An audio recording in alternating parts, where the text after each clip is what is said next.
Oi, meu nome é Lucimar e hoje nós vamos refletir sobre a fé. Passei parte da minha vida investigando o que fazer para alegrar o coração de Deus.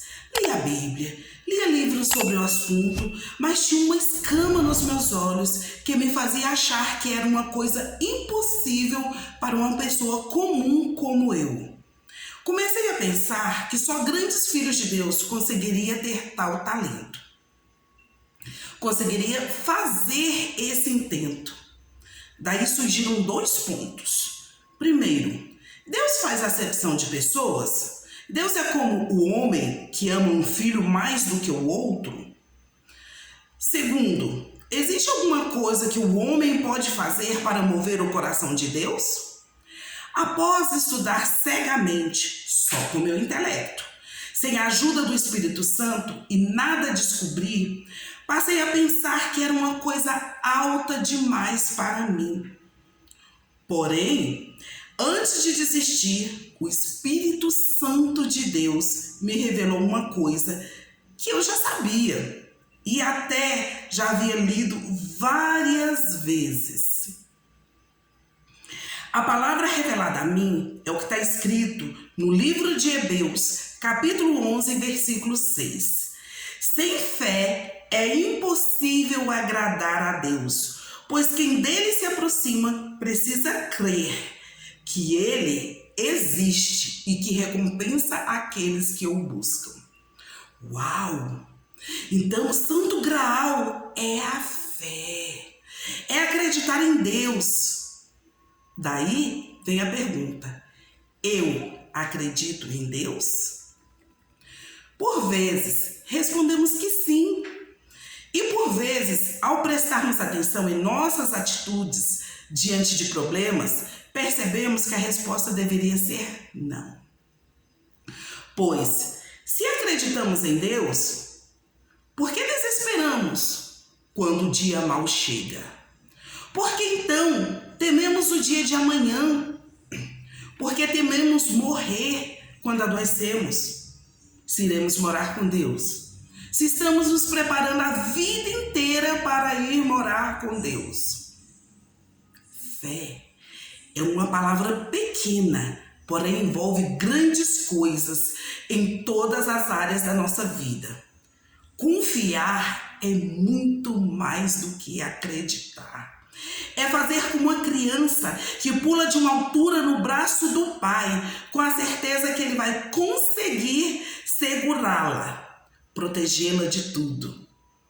E que a emoção do momento, após o pulo, será o amor, abraço, aconchego e muito carinho. Vivemos mentiras absolutas, envolvidas por verdades relativas. Por exemplo, quando ao final de uma pesquisa do IBGE é declarado: o Brasil tem tantas pessoas brancas, tantas pessoas negras e tantos pardos. Mas como é isso? Segundo a lei do nosso país, eles escrevem o que a pessoa se declara.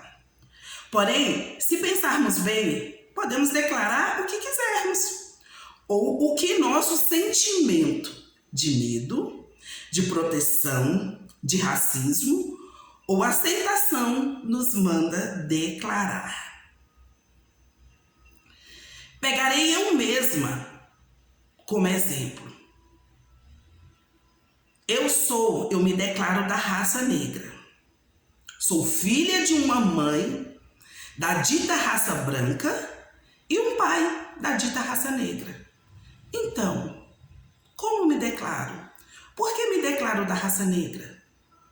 Se eu, que sou da raça negra, se eu me declarar que sou da raça negra, estou negando a contribuição riquíssima de minha mãe para eu vir ao mundo. Porque ela é branca, da raça branca. Porém, se falo que sou da raça branca, despreza a contribuição do meu pai. E não para por aí, pois tenho ascendentes índios, europeus, africanos. Então, essa história de se declarar de uma raça é um sofisma para controle social governamental. para que eles tenham uma falsa ideia que controlam e conhecem a comunidade que governam. Para isso foi criada uma palavra, pardo.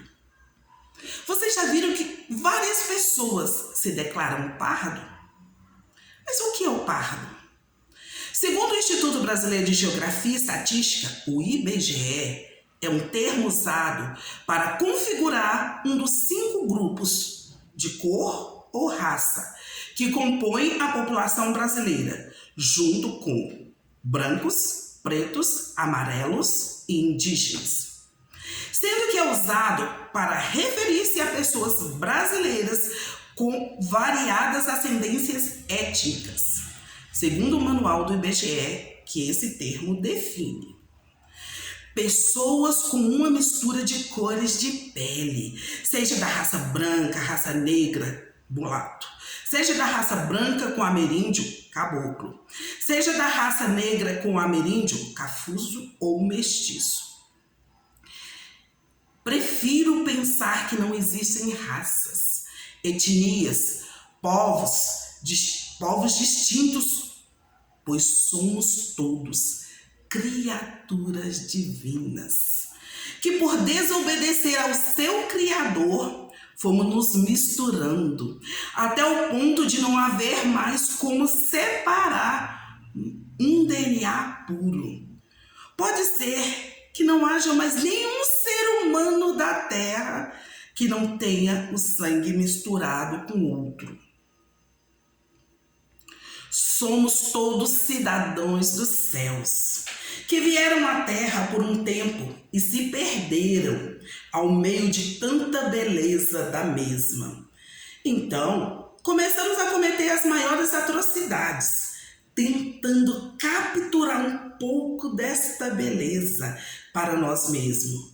E caímos no mesmo dilema de Satanás, a síndrome de Lúcifer, querendo ser igual a Deus. Não podemos capturar nada. Tudo pertence a Deus. E Ele nos deixa usar, nos empresta, enquanto estamos vivos. E após nossa morte, Ele transfere tudo para o próximo, a viver após nossa partida. E a pior parte da história é que, enquanto estamos tentando capturar o que não é nosso, perdemos tudo o que Deus deixou para nós. E vivemos frustrados, colocando a culpa do nosso pecado em tudo e em todos. A síndrome de Adão. A culpa é da mulher que tu me destes. Perceberam que ele jogou a culpa em Eva indiretamente, mas diretamente ele jogou a culpa em Deus. Assim, eu nem te pedi uma mulher. Foi o Senhor que resolveu me dar uma mulher. Então a culpa é tua, Deus.